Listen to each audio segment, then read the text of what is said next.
The streets of Doha erupted after Qatar won its bid to host one of the biggest sporting events in the world, the 2022 FIFA World Cup. Here was a tiny country with just one major stadium and scorching heat, becoming the first in the Middle East to host the Cup. The oil-rich nation has reportedly spent over $229 billion preparing for the tournament. That's more than 16 times what Russia said it spent on the 2018 World Cup. But behind the glitz and celebrity endorsements lie accusations of corruption and human rights abuses. Fans don't want to sit in a stadium that workers died to build. It takes the joy and the love that they have for soccer and tramples on it. Manju Devi's husband was one of thousands who lost their lives building the venues.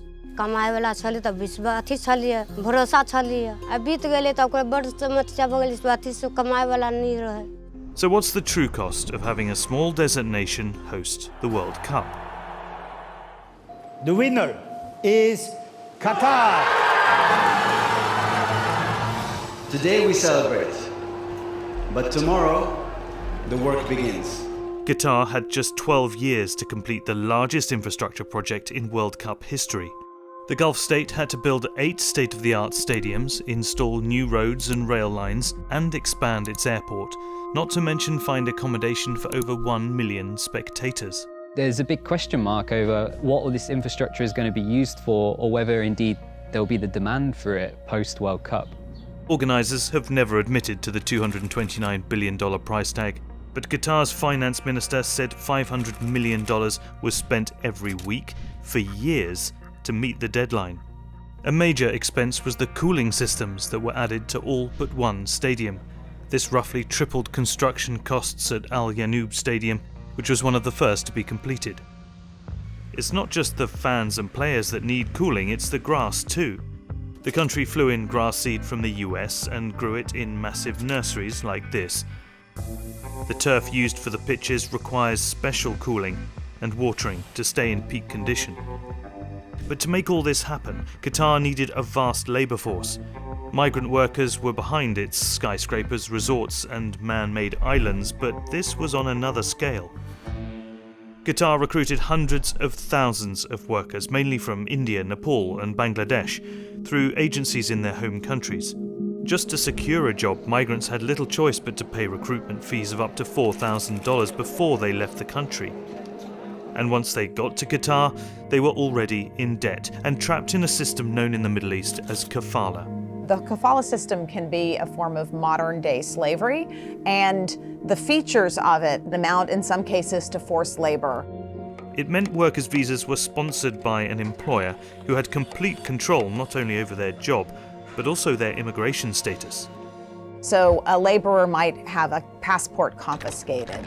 A worker might not be able to change jobs. Qatar would not allow exit visas. And if your employer is abusive, you have no way out. This is Diplal Mahato at home in Nepal. He spent 7 years working on construction sites in Qatar.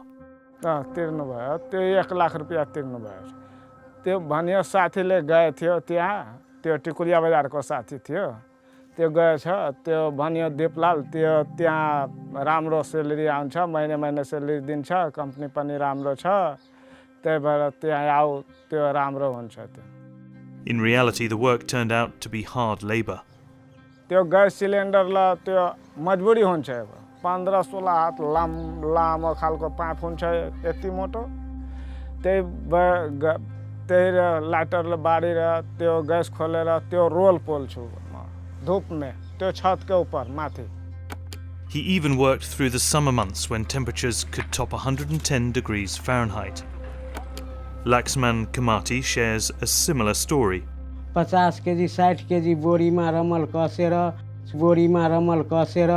यो टाउकोमा लिएर माथि जाने ऊपर जाने.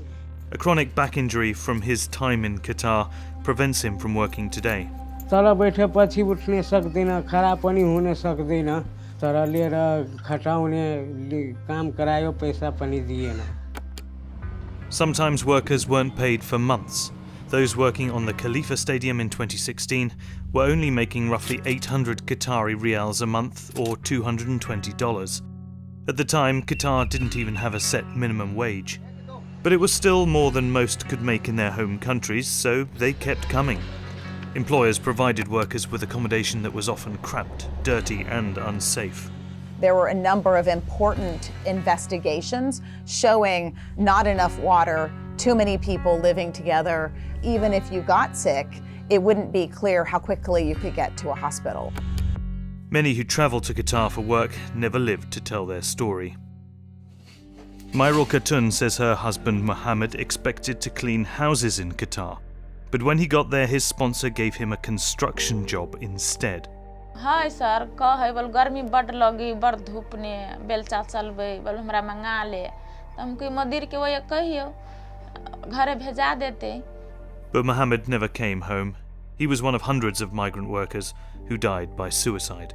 तो ताक लगली 4 दिन तक लकै तब भेटली सर आवे वाला ये रहै नहीं. Qatar said it got rid of the kafala system in 2016, but human rights groups say it never really went away.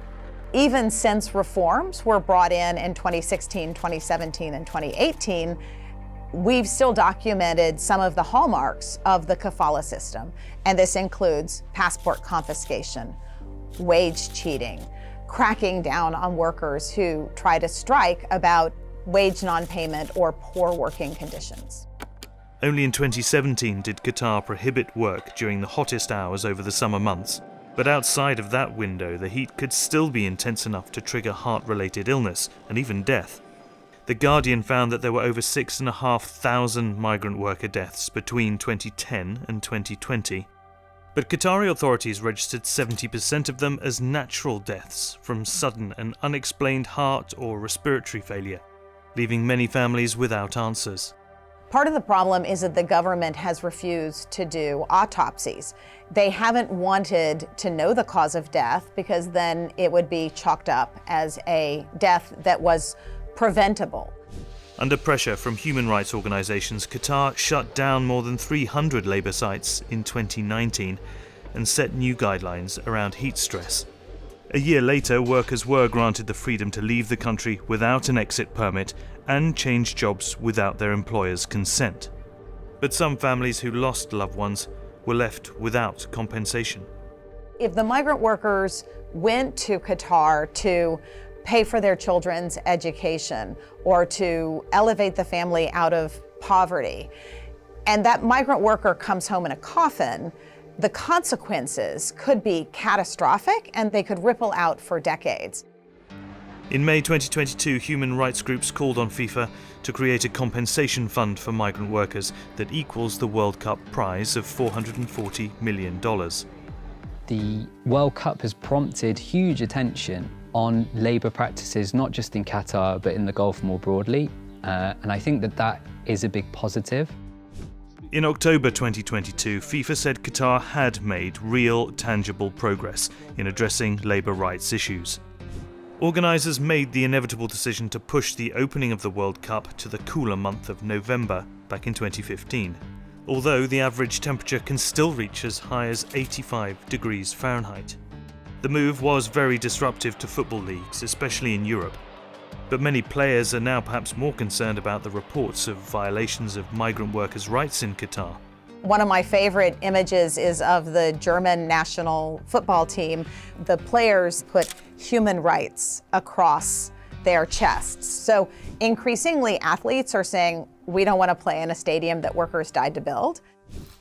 A number of teams are planning to make a statement on the field, like Denmark, whose players will wear toned-down shirts in protest. Meanwhile, the host nation has worked hard to polish its image. Qatar is paying David Beckham $277 million to serve as an ambassador for the 2022 World Cup. Promotional videos paint Qatar as the perfect tourist destination, and they seem to be working. The tournament's chief organizer said there's been a record-breaking demand for tickets. Qatar expects to make as much as $17 billion in revenue from the World Cup. But a big question is, how will a country that's nearly 200 times smaller than Saudi Arabia accommodate all these spectators? Today, Qatari tourism estimates it has about 30,000 regular hotel rooms, but 80% of those have been booked by FIFA for official guests. As alternatives, Qatar has leased 2 cruise ships that can fit just under 10,000 people, called on homeowners to rent their properties to fans, and coordinated shuttle flights so visitors can stay in neighbouring countries. Tourists are also being offered tents in the desert. But for LGBTQ fans, the main concern isn't where to stay in Qatar, but whether or not they will even be safe there at all. We do not stop anybody from coming to Doha with any different backgrounds, any different belief. Qatar is a very welcoming country. Qatari law tells a different story. Homosexuality is still illegal and punishable by prison. Some hotels have said they will refuse accommodation for same-sex couples. There are many elements of the World Cup preparations that people criticise about Qatar, and we're often with a lot of justification. But the one which I think is very unfair is the suggestion that Qatar somehow is a country that doesn't understand or doesn't like football. And if one of the biggest sporting competitions on earth is to go ahead, human rights organisations at least want it to serve as a lesson. The idea is there should never again be a World Cup that is so rife with human rights abuses, and that the beautiful game of football should never be associated with migrant worker deaths.